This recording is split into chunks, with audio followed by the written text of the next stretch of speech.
All right. Well, on today's episode, we are back on track with our discussion of eschatology and tying up the eschatological loose ends from when we finished our study of the book of Revelation. So we took a couple of weeks to talk about other things, mainly anger and forgiveness and that sort of thing. And we're coming back to eschatology now. If you remember, and if you were with us before we even took that break, before we took 2 episodes to talk about the rapture. And so now we are going to get into the subject of the tribulation. And so we'll take this week and we'll take at least another week to just kind of delve into this issue and talk about things. This episode isn't going to be one that's necessarily anchored in one specific text. We will be looking at scripture and things, but like as far as dissecting a particular text is not where we're going to be at this week, but probably next week as we kind of consider some things from Daniel chapter 9. All of this with the idea of talking about the tribulation and coming to a determination of what the Bible actually says about it, or does it say something about it? Interesting. So we'll talk about that. We'll start that discussion this week. And so I think there's some good things in store. I hope you stay with us. My name is Steve Gill, and you're listening to Loving the Scriptures.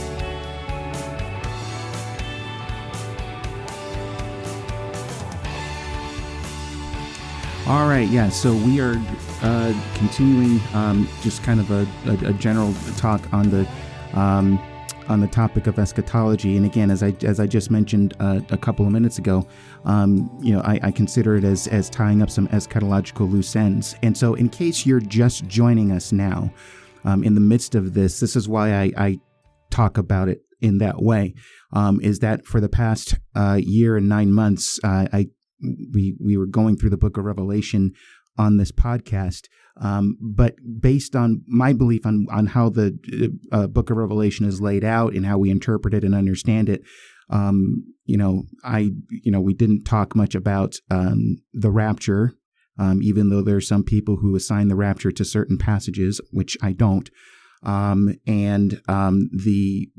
Israel is gonna be in that discussion as well, and the Antichrist, topics that we really didn't talk much about in the book of Revelation, and the reason why that is because I don't think it mentions or brings up much about that.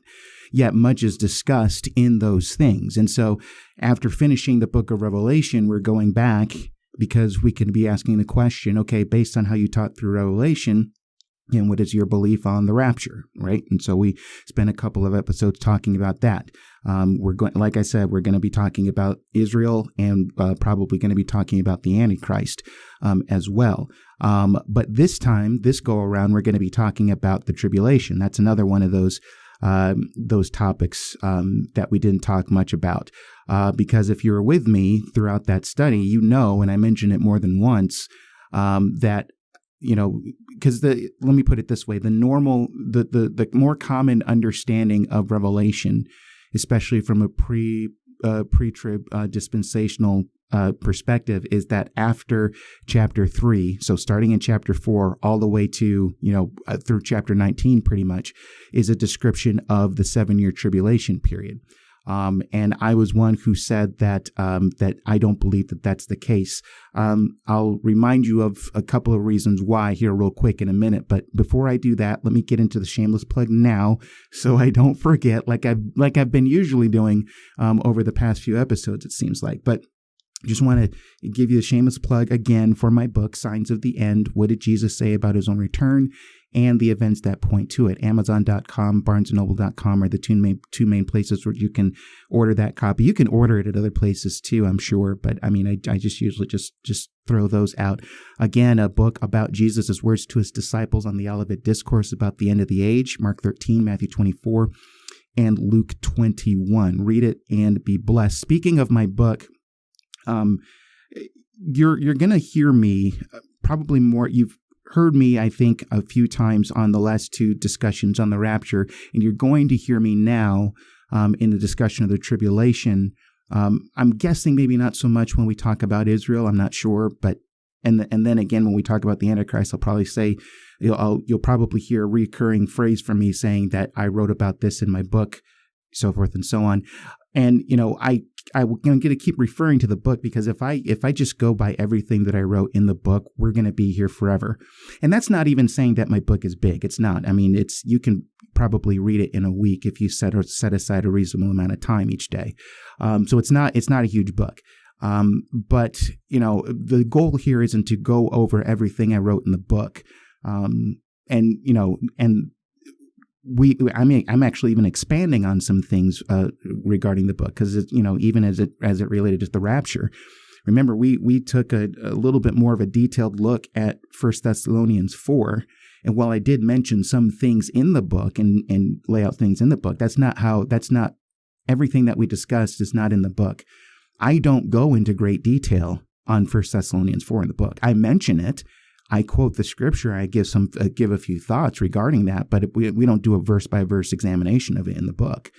But we did in those last two episodes on eschatology. Okay, so there. All that to say though is that you may hear me say we're not going to go into detail on that, but I do mention it in the book just for the sake of time. And also, I'm not going to lie about it. I want you to buy my book. I worked hard on that. So, make my hard work pay off by taking some time to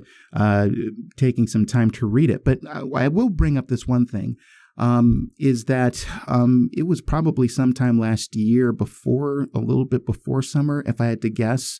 I don't remember exactly when, but I did an episode, a full episode on my book. Not everything I cover in the book, but it's sort of an introductory sort of thing. I cover some introductory things that, again, are covered in the book that prepare us for Jesus's Olivet Discourse. And hopefully that gives people a taste for, the direction that the book is going, and that it'll lead them to buy a copy. If you're interested in that, I'm thinking of probably at some point posting a link to that episode on Twitter, on both my accounts, both on at LTScripts and at LTScriptsPod. Episode 214, which the title of the episode is the same as the title of the book, Signs of the End. And so if you take some time to listen to that, it's pretty much almost exactly an hour. I think it's a few seconds over an hour. So we're not talking about some of the lengthier discussions that we've had, like an hour and 10, 15 minutes or so, but an hour just kind of going through some of the introductory things that lay the foundation for the Olivet Discourse, so that it gives you a little bit of an understanding of where I believe, the direction that Jesus is going when he answers the disciples' question about when will these things be and what will be the sign of your coming and of the end of the age. Okay. So if you need any, just kind of wondering more about the book, I would encourage you to listen to that episode. Now, I mentioned here, just as we start to ease our way into our discussion about the tribulation, I said that in approaching the book of Revelation, I reminded you that one of the things that I had said is that everything that you read from chapter 4 through chapter 19, I don't believe is cataloging the 7-year tribulation period. If you're with me throughout much of that journey, you understand why. I think the big clues that you have there of what I believe to be correct is, just kind of these different visions that give different perspectives of things that unroll in symbolic form that points to a reality, but talks about those things events that lead up to that happen between the first and second comings of Christ, but lead up to that final end of the second coming of Christ. And if you remember, we had these at the end of those visions. You had, what I called these different visions of the end. You see one in chapter 6. You see another one in chapter 11. Another one in chapter 14, in chapter 16, chapter 19, and then two of them. I labeled two of them at the end of chapter 20. Okay, so just to remind you of that. Now, I know that if you're just joining us, that might seem weird to you. And the temptation would be to go over, a lot of the things that I talked about. But, the question that I have in my mind is, how do I do that without reteaching everything that I taught? I'd just be reteaching, those things again. And if there's episodes at your disposal, I would just point you to that direction. So I have episodes that I would refer you to, and I'll be giving some of these, throughout today's episode. I mean, just as I make reference to some of these. But if you're wanting to know, for example, because there's the seal judgments in chapter 6, there's the trumpet judgments in chapters 8 and 9, and that sort of thing. A lot of those things are pegged as things that are happening during the tribulation, this 7-year tribulation period. So, the question might be in people's minds is that if I don't think that those things are part of what is mostly understood as the tribulation, then how do I interpret those things as it relates to things happening between the first and second comings of Christ? Good question. I would refer you to, let me just give you, just some of the episodes so that you can find them on your own and maybe listen to them and do your own study after listening to them. But as far as the seal judgments, episodes 199, making sense out of a world on fire, episode 200, the cry of the martyrs, and then episode 201, the first vision of the end. So that's all of chapter 6, basically, those 3 episodes, in examining the seal judgments, and you'll hear my explanation on those things. If you're curious about the trumpet judgments, I do have episodes on those. They're just called the trumpet judgments, and they're 3 parts, part 1, 2, and 3. So those are episodes 209, 210, and 211, respectively. Okay. And so I would just refer you to those, because again, those are probably the big areas. I mean, not the only areas, obviously, but big areas where people say this is the unrolling of things in a 7-year tribulation period. I say they are not, and those episodes will give you an explanation as to why I believe that's the case. But I will. One thing does bear reminding of, even though you can listen to it on episode 200. In the cry of the martyrs. I will bring this up just to kind of give you a little bit to think about as we start to enter into this time. But in the seal judgments, you remember the whole thing about the souls of the martyrs under the altar. And again, I know that I've mentioned this before, but again, I'm just saying I think it's good to be reminded of this. Where John sees at the breaking of the 5th seal, the souls of the slain, the souls of those who have been slain for the word of God and the witness they had borne. Remember, they said in verse 10 of chapter 6, they said, "O sovereign Lord, holy and true, how long before you will judge and avenge our blood on those who dwell on the earth?" You remember what I said about that? I said, if what's being outlaid here are the events that in a 7-year tribulation period, then that question is very odd, because we would understand the tribulation as being a 7-year period. Okay, so for anybody to ask the question how long in a specifically timed period of time, 7 years, that's an odd question. That comes from people who wouldn't know that there is a time period of a specific time period set aside for all of these things to happen. Which, if we're talking about people, within the 7-year tribulation period asking this, and we supposedly would very, very much be aware that a 7-year tribulation period exists, then, doesn't that seem to be an odd question? And then also the answer that's given there, because again, if you want to find out how long before their blood is avenged, the idea being at the end when Christ comes back, you can just do the math. So if you're 2 years into the tribulation, just do the math and you say, well, it's going to be another 5 years. And that's how the question could have easily been answered, but that's not even how the answer is given. It says that they were each given a white robe and told to rest a little longer until the number of their fellow servants and their brothers should be complete. Doesn't give a specific quantified answer, which you could easily give if we're talking about a quantitative number of years, 7 years. The answer, the question, and then the successive answer to that question seems to fit in more with the idea of what Jesus says in the Olivet Discourse, where he says that you don't know the day or the hour. And then when the end is actually described in chapter 6 of Revelation, in verses, I believe it's verses 12 through 17, much of what's described there, at least the beginning parts of that, is very, very similar to Jesus's description of the end in the Olivet Discourse when it talks about his second coming. Okay, so that hopefully that gives you a little bit of a clue of what we're dealing with. I mean, just where you see where my thoughts are coming from.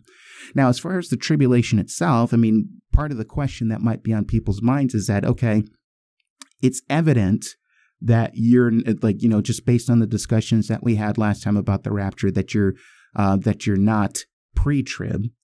So does that make you mid-trib, post-trib? I think a lot of people would gravitate towards the idea of me being post-trib. He says you must be a post-tribulationist. And my answer to that question is yes and no. I say yes. You'll understand why I say yes by the time we're done with our discussion. But I say no because I wouldn't label myself as a post-tribulationist in the most common and traditional way that everybody else looks at post-tribulationism. Truth of the matter is, pre-trib or post-trib, I look at both sides and I say both of you have the tribulation wrong. That's my whole thing. So I don't firmly plant my flag on the hill of post-tribulationism. Now I say yes because I believe that there is tribulation and that there will be increased tribulation because there are birth pains. And birth pains, would seem to imply just a burst followed by a lull, and then another burst with greater intensity. And as you continue to go, there's greater frequency and intensity until there's a birth that happens. I think that's what the picture that Jesus is trying to paint in the minds of his disciples. As it relates to his descriptions there. So I believe that there will be tribulation, that there is tribulation now. There will be increasing tribulation, and a tribulation that reaches to a fever pitch that comes right before Jesus' second coming, when he comes back. Now, the everything that culminates at the very end, where I talk about tribulation at to its highest pitch, I think that fits more in line with what you're talking about with the bowl judgments. And if you remember our discussion of that, the bowl judgments, I don't believe unlike the seal and the trumpet judgments, aren't talking about things that happened between the first and second comings of Christ, but it's cataloging, the happenings of things that happen right there before Christ comes back. And so if you wanted to check out those episodes, there's episode 240, and the title of that is The Beginning of the End. Episode 241, which is titled Gathering for the War. And then episode 242 is that end, is one of those different visions of the end. This one coming after the bowl judgments. And so episode 242 is titled The Fourth Vision of the End. So if you wanted to get more information on my thoughts on that passage, that's going to be a study of Revelation chapter 16. You get that there. But that's kind of how I see tribulation and understanding tribulation. So naturally, if you hear my explanation of that and take that in, I think you come to understand that I very highly question the existence of a specified period of time of 7 years known as the tribulation. Okay. I think that there's going to be tribulation that increases leading up to the second coming of Christ, and then there's going to be the rapture / resurrection. And we understand my understanding of that. The resurrection is the event. The rapture is the feature within that event where we meet the Lord in the air. But just like the ancients who welcome a king back into their city, we do the same thing, and we come down with him as he descends to earth. Okay. So in a sense, yes, I guess you could say I'm post-trib, but don't take that to mean post-trib as in the same way that most people normally understand post-trib, or how most believers in post-trib think of post-trib. I think that the post-trib understanding of this is incorrect as well, because I would question their understanding of the tribulation itself, or even the existence of a tribulation. Now, people can hear my questioning of the of the tribulation, of the period of the 7-year tribulation, and they'll say, wait a minute though, Daniel chapter 9. How can you overlook Daniel chapter 9? Trust me, nobody's overlooking anything. And like I said, we'll go into talking about Daniel chapter 9 probably more next time. And even then, that's not going to be a full out verse by verse sort of thing. Basically, if you want to know the truth, for this time and next time, really what my goal is going to be is to, I'm going to lay out my points and things like that, but really what I want is to, at the very least, put a pebble in your shoe. I get that, it reminds me of Greg Koukl in his book, Tactics. He talks about in apologetics and apologetic discussions, he's not swinging for the fences. His goal isn't to necessarily bring somebody to Christ at that encounter, but at the very least to put a pebble in their shoe. And that's kind of how I'm approaching this now. Now, obviously, this isn't an apologetic discussion. This is a theological discussion within the circle of Christian discussion. Okay, so I understand the difference there, but the principle is pretty much the same. So I just want to raise some things and hopefully give you some things to think about while still making the points that I make. Okay, this isn't going to be devoid of points, but again, I want you to, just kind of ruminate your mind, let your mind ruminate on some things and consider some things as we approach this, as we go through this topic here. So, I think most of you are aware, that, again, when it comes to end times discussion, we talk about the tribulation, people will say the tribulation is a 7-year period. Aimed at mostly at Israel, I think a lot of people believe. Although people of the world can get a spillover on some of the things that go on with that, but it's a period of 7 years that the period of 7 years that if you're making the distinction between the church in Israel, it's a time of period where there's wrath that's aimed specifically at the people of Israel, and that's something that they're going through. This is something that is for them. It's not for anybody else. It's certainly not for the church and that sort of thing. And the point that people on my side make, and I think that it's good questions to raise and to bring up, is to say, okay, the Bible talks about tribulation all throughout, even outside of any sort of eschatological understanding. And so there really isn't any reason to, we're all going to have to go through tribulation of some point. And we have to be careful because even people's definition of tribulation might differ. And so people who are not even on the same page as they're arguing the issue. But the response that I hear from a lot of people who are, the dispensational persuasion, at least on a few occasions, but I think that it's something that's widespread, is that, they say that there is tribulation in this world now, but that's different from the tribulation. So there's a distinction there, as it relates to tribulation and the tribulation. One is something that's suffered by all, including believers in Christ, including Christians, and then you have others this other one here where the church doesn't have to go through those things. Now, I think it is important to lay out, in places like Matthew 13:21, in places like John 16:33, where Jesus says, "In this world you will have tribulation." Romans 12:12, it talks about being patient in tribulation. We do see and we do understand that tribulation in a general sense is something that the Bible talks about. I mean, even Acts 14, I believe it's verse 22, where it says that we must go through many tribulations in order to enter the kingdom of God. So I think it helps to acknowledge, and that's something from a believer's perspective. I mean, what we see there in Acts 14 And what Jesus says in John 16, at the very least, we know that believers are not exempt from any sort of tribulation. And I think that, a lot of pre-trib people will acknowledge that, but it goes to a certain point where once it comes to what they would label as the tribulation, then that's something that's not for us.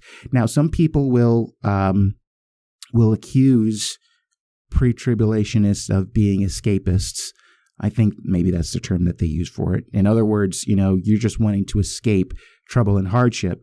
The Bible says that, we all go through trouble and tribulation and that sort of thing. Now, some people on the pre-trib side get upset and might get a little bit offended and saying, that's not what I believe. And I believe those specific people when they say that's not what I believe. But what they have to understand is that many of us have heard other people within the pre-trib camp that do speak as escapationists. I don't even know if that's really a technical term, so forgive me if it's not. But I've heard plenty of people say, we need to get out of here. I can't wait for him to get out of here to get us out of all this trouble, and that sort of thing. Even seeing one video a year or two ago saying that God would not, the reason why we're going to be taken up to heaven to escape the tribulation is because God would not allow his children to get their heads chopped off. To which I say, how do you describe what's happening to Christians now, today? But anyway, that's, you have people, who will say, look, Scripture is clear. There is tribulation. The response to that a lot of times might be, well, yes, but it's not the tribulation. So there's a distinction that a lot of people will make as it relates to that. Now, there is a distinction, about tribulation that happens on unbelievers in the Bible. For example, if you're, to look at places like Romans chapter 2, where it says there will be tribulation and distress for every human being who does not believe, for the Jew first and also for the Greek. Now, we know that is a tribulation. Obviously, that is not for the believer. But again, it's a matter of understanding what you're dealing with in each particular text. And coming to a right determination of what we're dealing with. So when we get into some of these second coming, passages that mention tribulation, I think it's important to understand and to have a little bit of an understanding of what we're dealing with. And I want to point this out because I think this is important. One of the places where we see the word tribulation in Matthew 24, which is Matthew's version of the Olivet Discourse. One of the places where we actually hear tribulation mentioned. And here's the thing. You look at places like Matthew 24, you look at certain places like Revelation 7, specifically verse 14. We'll look at that here in a little bit. But, you look at the word tribulation in those particular passages where you have a lot of talk about eschatology and the second coming of Christ. I think it's very easy for people to automatically think that because the word tribulation is used, that word is being used as a technical term for that period of time of 7 years, or at the very least 3.5 years, the last 3.5 years, which a lot of people make a distinction between the tribulation and the Great Tribulation. But in Matthew 24, after it talks about, the things having to do with the abomination of desolation and whatnot, well, actually, it's not after that. I think let me find the place here.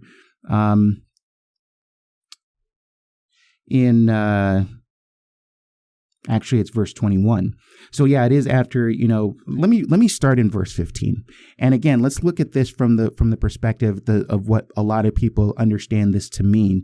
In other words, the Antichrist who comes on, well, he doesn't come on the scene. He's been on the scene, but he kind of, changes his mind on the covenant or the treaty that he made with Israel.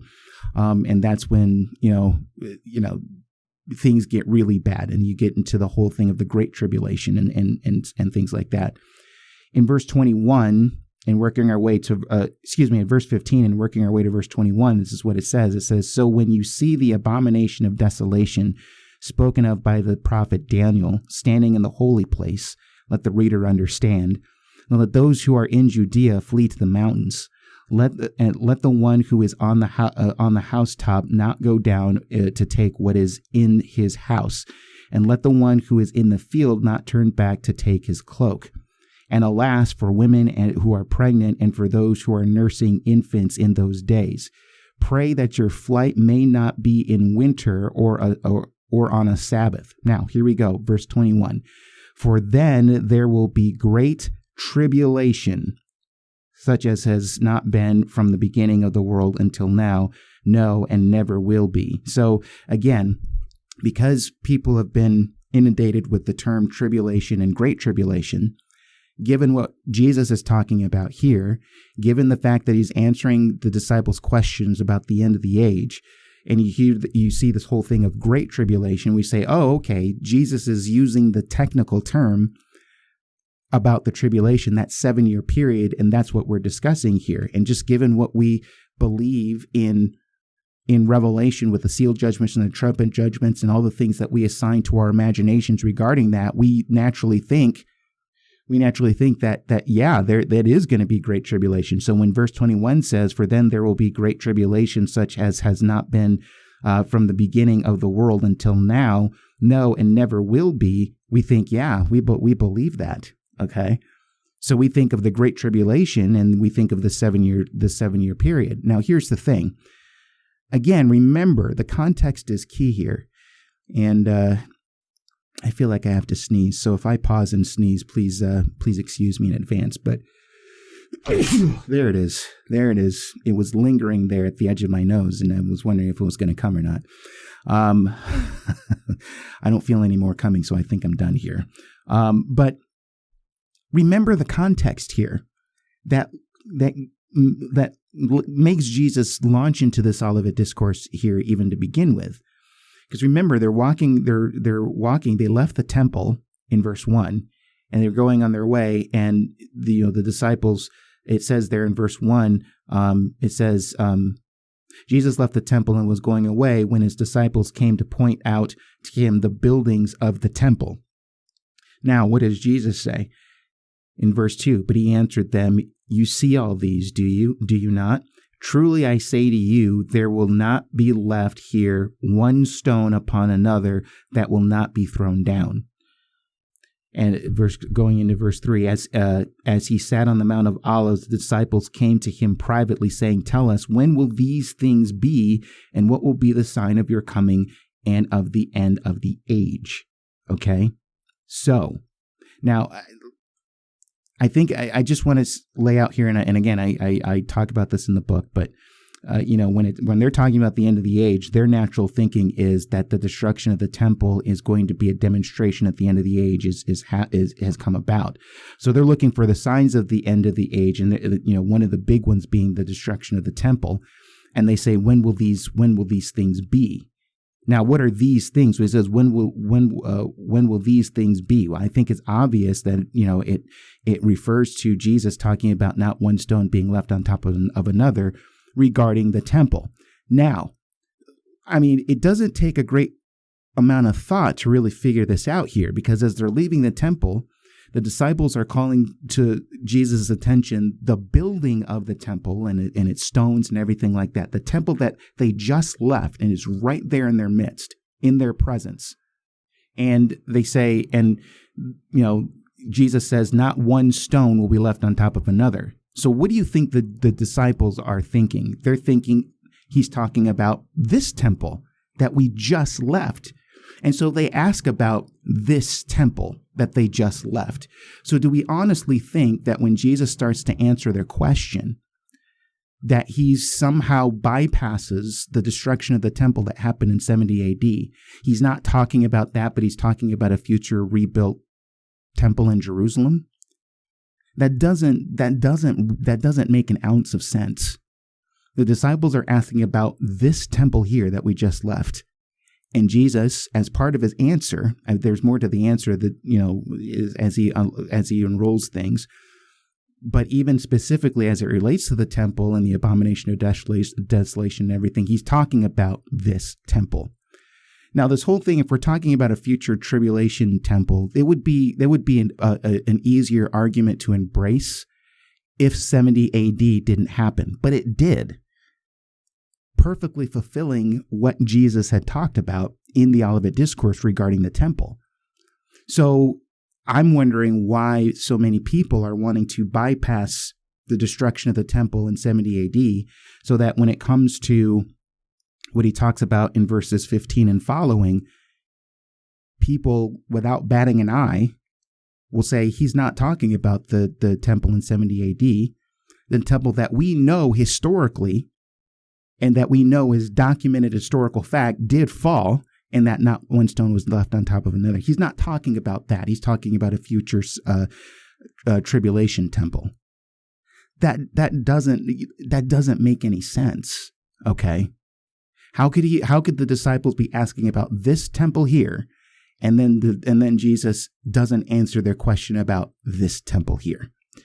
And you have to understand the absolute horror. I think one of the things that would help people understand a little bit more, because he talks about tribulation that is, just paraphrasing it, it's unmatched to anything else. Which, by the way, if you read, the eyewitness account of Josephus in the Jewish wars that talks about 70 AD and the destruction of Jerusalem and the temple, you understand that this was a monumental, not monumental, that's maybe not the right term, but this was a devastating trial and tribulation. I provide even some passages from the Jewish wars in my book to give you a little bit of an idea. This was a very, very, very, very, very horrific time. So that when the term Great Tribulation is used in that passage, it's natural that, that sort of description is not unusual if we pin that to 70 AD. Not at all. I mean, if we're talking about so many crucifixions that you ran out of space for them, supposedly, and understanding the horrific nature of crucifixion itself, this was not a picnic. The destruction of the temple, and not just the temple, but of Jerusalem itself, was no picnic. It was a horrific event, and it certainly exceeds the tribulation that they went through in the Old Testament when there was the siege in the Old Testament when Judah was deported to Babylon. This goes even beyond that. So there isn't so. How can we be talking about here this being the future 7-year tribulation if we're talking about things, in the holy place, having to do with the holy place and everything, but somehow it's not talking about the temple that the disciples just asked about? And when we know historically that the temple fell in 70 AD, again, if the events of 70 AD didn't happen, and it's not documented historical fact, I think there would be a little bit more of a case of this being a future 7-year tribulation that it's being referred to in that verse. But we know historical fact that the temple fell in 70 AD. So why can't Jesus be talking about that? It makes a heck of a lot more sense to look at it through that lens. Now, is the entire Olivet Discourse about 70 AD?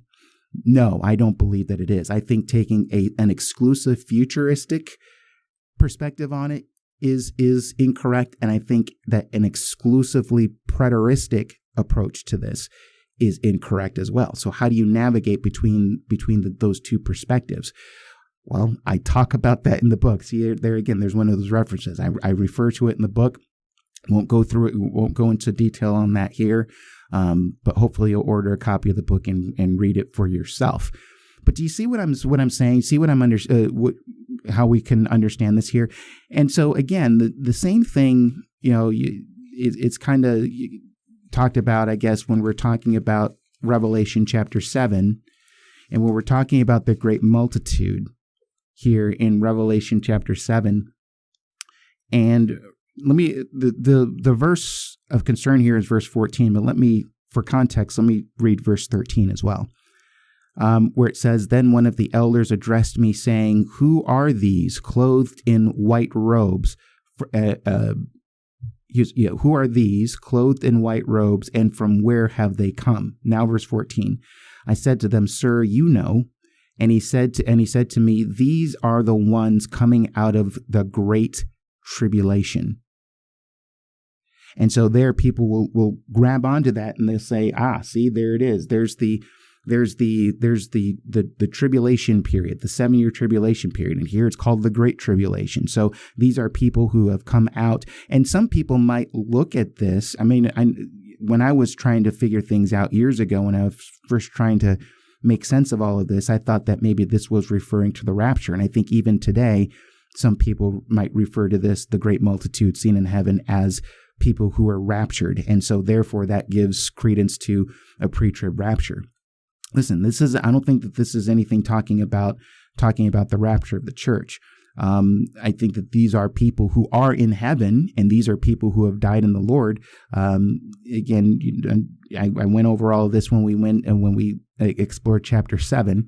And some of these people who have come out of the Great Tribulation might have come out of the Great Tribulation, by their martyrdom, not by a rapture. They may have been killed. So we're talking about things where people are being killed for their faith, which, by the way, is not a 7-year tribulation thing. That's a today thing, and that's a historical thing. That's been happening all throughout human history since Christ, my friends. And people are still dying and being killed for their faith in other parts of the world. And a lot of times, sometimes in very horrific ways. I think I've told you before that I've seen video footage of Christians who have been killed, and it's one of those things I wish I can unsee them. That's present. That, folks, that is present day stuff. I want you to understand that, okay? And so this is, we can't think of this whole thing of the, tribulation. That's the whole thing where people are going to be dying left and right for their faith, as if it's not happening today. I mean, to borrow from the point that was made in the one video that I referred to before, saying God would not allow his children to get their heads chopped off. I mean, and I think that he used that in a general term of just being killed. I'm sorry, that's not biblical thinking. That's not biblical thinking. And you can't use that to justify a pre-trib rapture. Okay. But we do see those sorts of things happening in the present age. Maybe not so much in the United States, but trust me, in other places of the world. If it wasn't, Voice of the Martyrs wouldn't even be a thing. Not a continuous, sustained thing, So keep that in mind as well. But again, let's zero our mind in on the whole thing of where it says these are the ones coming out of the Great Tribulation. Notice it says these are ones coming out of, not they came out of or they have come out of. It's something like these ones are coming out, as if this is a continual sort of thing, right? A great multitude in the heavenly scene. I think that the language there is pretty important. But here's the other thing here, because it says, because again, many people's minds may be arrested on that whole thing of the Great Tribulation and saying, see, there is the technical term is being used for that for either that 7-year period or at the very least the 3.5 year, that last 3.5 year period. But it's a specific period of time measured out in either 7 years or 3.5 years, depending on what view you take on what's being referred to there. Now, the problem with that, though, is that I would take your attention to Revelation chapter 1, okay? And specifically in verse 9, where John, talking to the 7 churches of Asia Minor, in this first chapter, he says, I, John, your brother and partner in the tribulation and the kingdom and the patient endurance that are in Jesus. Now listen, just like in the English, in the Greek, there's the definite article there, in this verse and in the one in chapter 7, verse 14. The Great Tribulation, there's a definite article in both languages there. Now, if we're going to say that the Great Tribulation, that measures, that's talking about that measured period of time of 7 years that happens before Christ comes back. What do we say about this? Because I doubt very much that you're going to have dispensationalists who will say that when John says he's a partner in the tribulation, that means that the tribulation there is talking about the 7-year tribulation period, right? Now, somebody, and I don't know, I'm just guessing here, but I'm guessing that somebody might push back and say, well, that's before Revelation chapter 4. Now, after chapter 4, we're dealing with a totally different thing. But that doesn't take away from the fact that there's a definite article there, the tribulation. So is John the apostle part of the supposed 7-year tribulation period? I doubt you'll have any dispensationalists who will concede to that and say, yeah. And I would agree with them. No, that's, of course, John is not going to be part of the 7-year tribulation period. So why is he calling it the tribulation? I think whether you're talking about the tribulation or whether you're talking about the great tribulation, it's used as a general term to talk about time on this earth. Just as Jesus says, in this world, you will suffer tribulation. But take heart, I have overcome the world, right? That's what we have to understand. This world is filled with tribulation. And some of that tribulation is connected to the faith that we have in Jesus Christ and that we suffer for it. Okay? So John was very much aware, and he said the tribulation, but we know he's not talking about the 7-year tribulation period. So in my mind, that brings to question, does the Great Tribulation in chapter 7 have to mean a technical term for a 7-year tribulation period? Okay. So let that settle in. And again, like I said, what I'm wanting to do here is just put a pebble in your shoe by bringing some of these things up. And let's just think about these things for a little bit and see if there's a readjustment of our thinking and our understanding that needs to be in order. So that's, the whole thing, the whole area where it's talking about, yes, there is tribulation, but it's not the tribulation. And so in that, they're making the distinction, well, there is the tribulation that's different from tribulation that the Bible talks about just in a general sense throughout, okay? But the other issue that we need to talk about as it relates to the tribulation is, let's put it in the form of a question. And that question would be, is the tribulation, and again, we're talking about the way it's normally understood in its 7-year form, is the tribulation just about wrath? Because that's another thing that will be brought up in the discussion, okay? In the discussion, what you'll normally have is, because here, again, some people on my side will correctly make the point of, we can't escape tribulation. We have to expect to suffer for our faith and that sort of thing.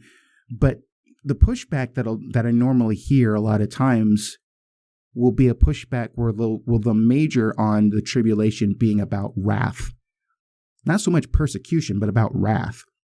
It's wrath aimed mostly at Israel. But again, I think, if you listen long enough, I think people would concede to the fact that it's not just Israel, it's other people throughout the world, people who are unbelievers, who suffer through this wrath that's unleashed as well. And again, that wrath is expressed in places like Revelation chapter 6, Revelation chapter 8 and 9 regarding the seal and the trumpet judgments and finding their climax in the bowl judgments and things like that. And so they'll say that's, when we're talking about tribulation here, we're talking about wrath, and so one of the big arguments to say is that Christians are not appointed to wrath, and people will point to 1 Thessalonians chapter 5, which I would agree with them. Christians, the believer, isn't appointed to wrath. My whole thing would be, why can't wrath mean eternal wrath, right? Because there is an eternal wrath to come, right? Are believers marked for eternal wrath? No, they're not. They're not marked for wrath of any kind. Let's get that straight. And if you've been with me through those studies of the trumpet judgments and everything, I make pretty clear when it talks about these things here, these aren't things for the believer. So my argument isn't to say that even in this temporal world, we're due for wrath. That's not what I'm talking about either. But I think when we're talking about end time sorts of things, if we're taking the understanding of what most people understand to be the 7-year tribulation and what makes up those events, and they point to places like 1 Thessalonians 5 and say that, Christians aren't due to suffer wrath. I say, I agree that Christians aren't due to suffer wrath, but why can't that mean eternal wrath? Because that's true. We're not due to suffer eternal wrath. Just go back to everything that we talked about in Revelation 20, chapter 20 and chapter 21, and that's obvious. Remember, again, in Romans chapter 2, there will be tribulation and distress for every human being who does evil. That's talking about final judgment in context. If you read the surrounding verses there, the context is final judgment, and he's talking about tribulation for those who do not believe. Okay, so that would be one question that I would lay out there. Okay, so here's the other thing that we have to understand, though, because if we're going with the whole thing of there's the tribulation is about wrath, we also have to come to the understanding is that, okay, if the 7-year tribulation is about wrath, we have to account for the presence of believers within the supposed tribulation period, specifically in chapter 13, because the saints are the people that the beast, or who most people identify as the Antichrist. I don't. We'll talk about that when we talk about the Antichrist. But again, from their perspective, the Antichrist is going to come against the saints in chapter 13. He makes war with the saints and conquers them. So where did these believers come from? Especially if we're saying that the church has been raptured. Now, and again, because people say the church isn't mentioned after chapter 3, I say, yeah, they are. They're called saints. Just because the word church isn't used doesn't mean that the church isn't there. And the point that I've made on multiple occasions, I think, I feel like I've made, is that even the Apostle Paul, in the introductions to his epistles, uses the term church and saints interchangeably. The church is the saints, and the saints are the church, okay? I don't think we can use the whole thing of you don't read of the church after chapter 3. That doesn't do. We see Christians there. And again, people will say that those are tribulation saints, and I don't believe that tribulation saints exist.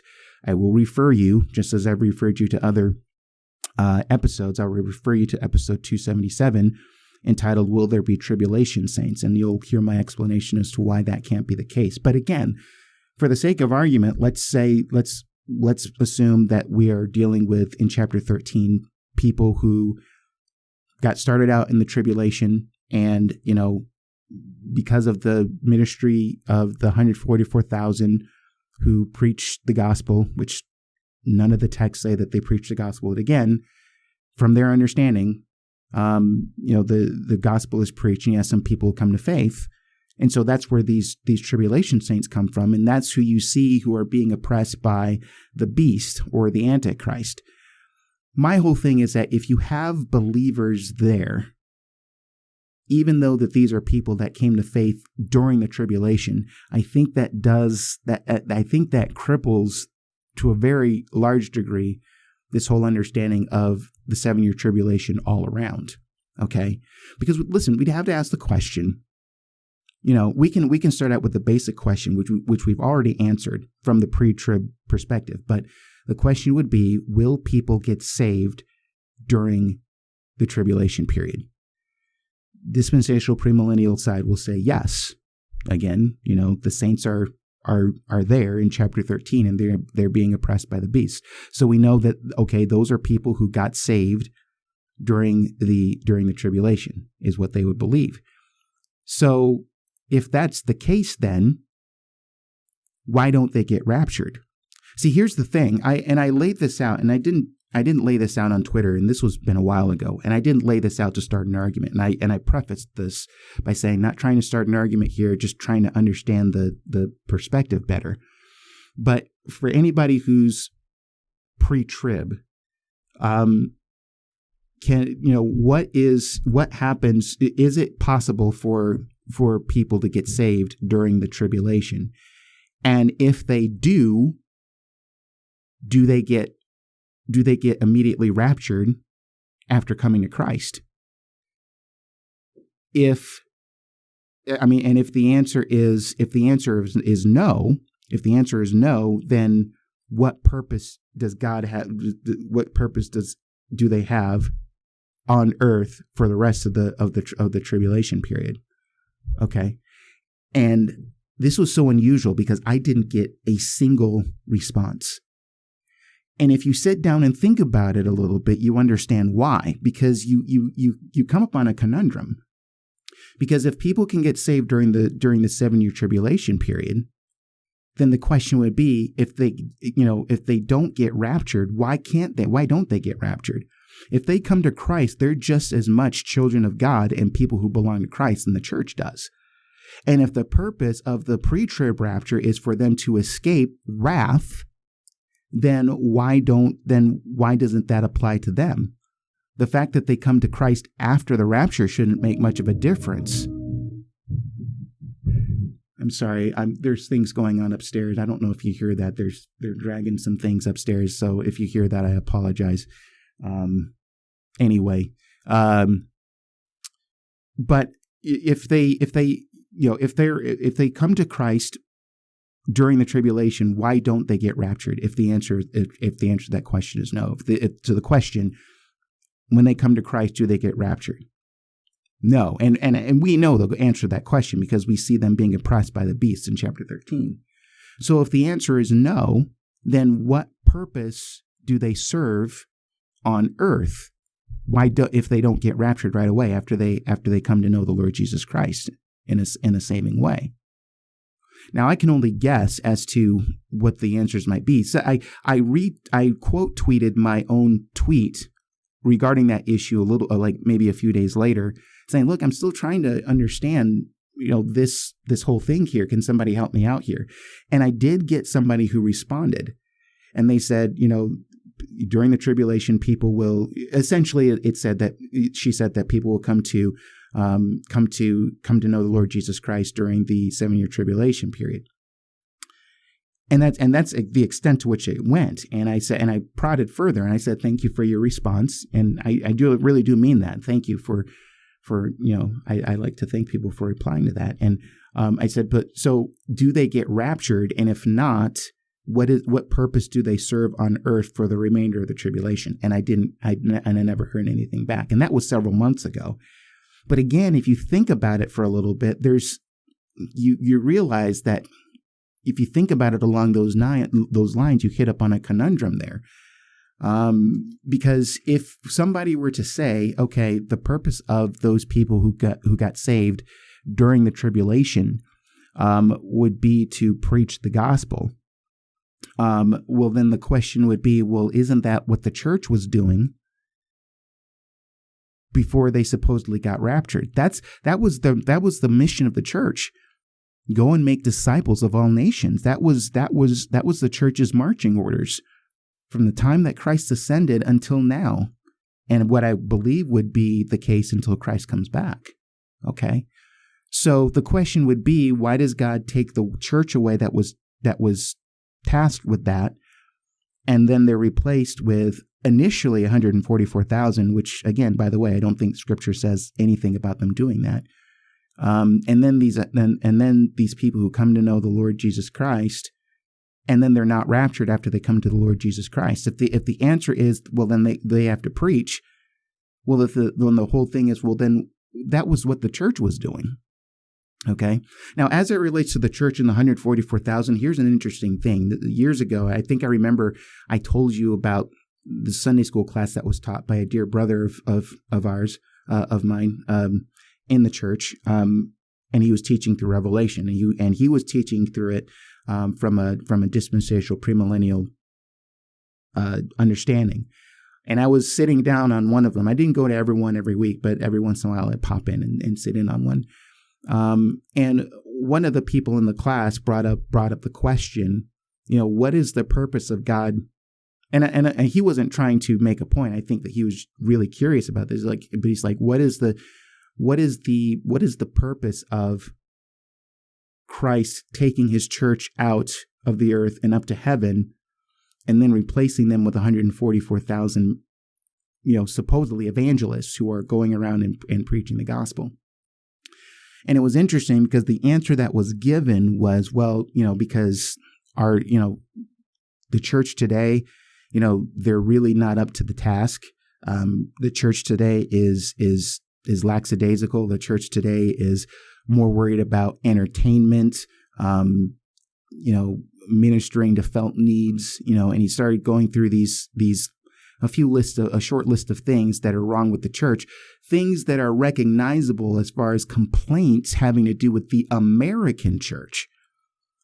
And I raised a challenge during that time, and I said, but those are things that we have a problem with related to the American church. And the church in general is much more than the American church. The church is worldwide. And we have Christians in other parts of the world doing amazing things. Plus, we're looking at and I don't think I mentioned this part, but I'll mention it to you. Plus, we're looking at a snapshot in time. The American church today is not the same as far as outlook, as far as behavior and stuff. It's not the same as it was years and years ago, decades, maybe even a century ago. It doesn't look the same now as it did back then. There have been changes that have been made. Now, there's no way for us to tell what the future of the American church is going forward until Christ comes back. There might be a revival and a renewal in the church where the American church looks more and more like what Christ intended her to look like.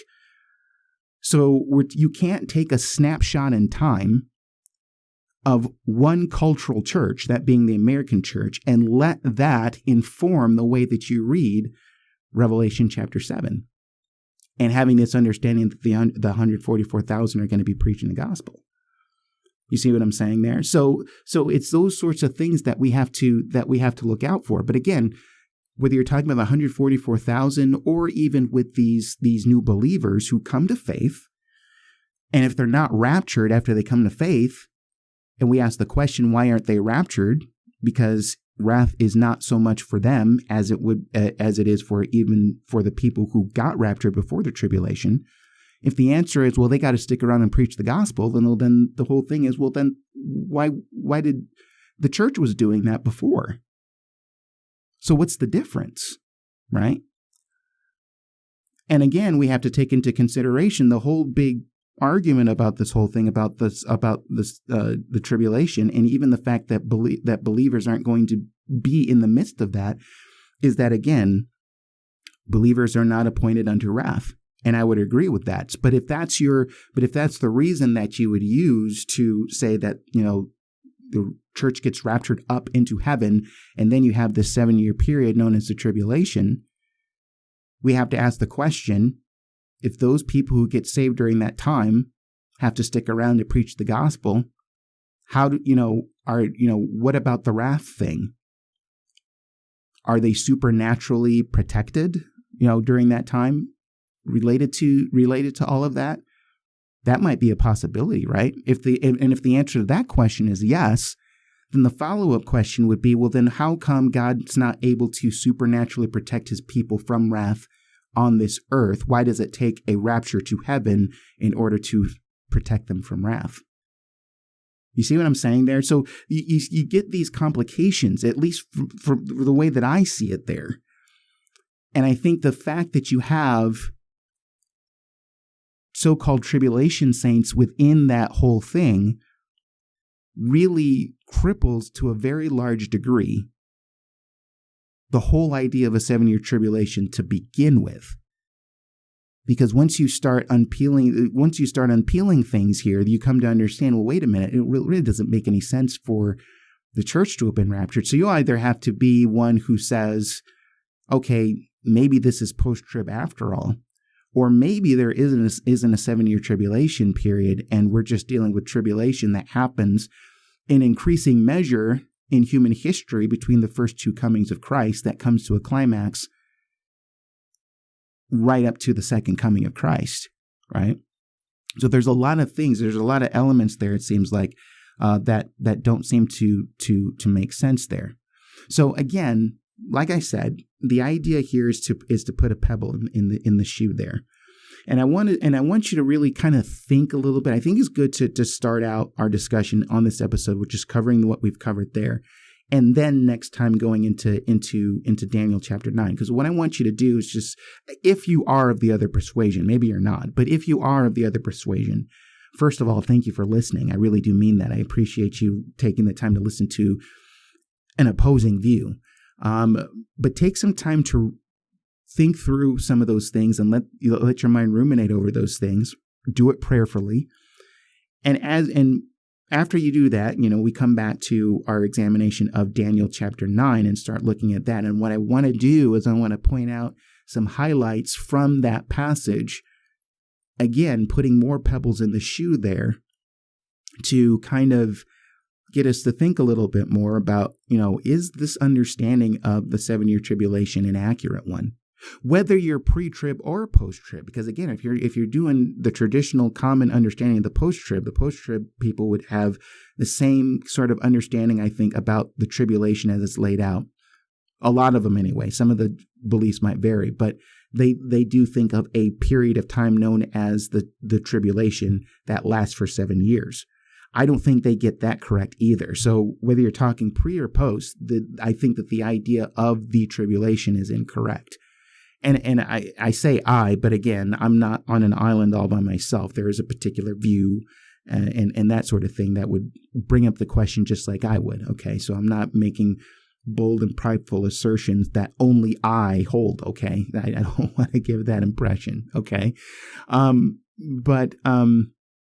so let those things settle. Think about those things carefully. And what we'll do next time is we'll start to talk about some things related to Daniel chapter 9. And there'll be some things that we'll want to consider related to all of that. So I think we'll leave it there for now. I'm hoping I'm not forgetting anything. I'm not forgetting to mention anything. I have this feeling that maybe I forgot to mention something, a key point or something.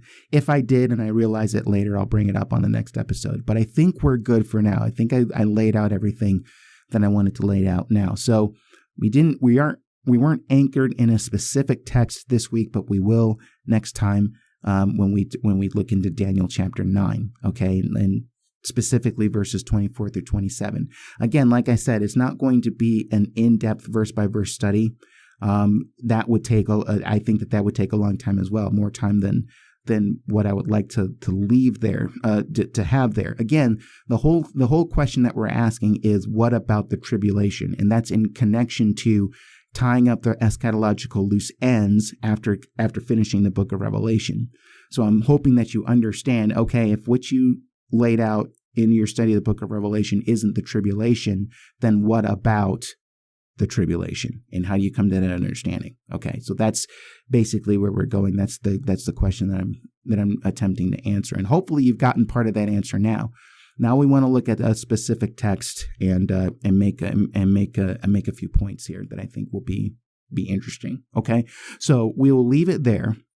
All right. If you enjoy the show and you haven't done so already, I would encourage you to subscribe to my show on Apple Podcasts, also on iHeartRadio, YouTube, or Spotify. You can also follow me, Steve Gill, on Twitter. The handle is @LTScripts. That's LTSCRIPTS, which stands for Loving the Scriptures.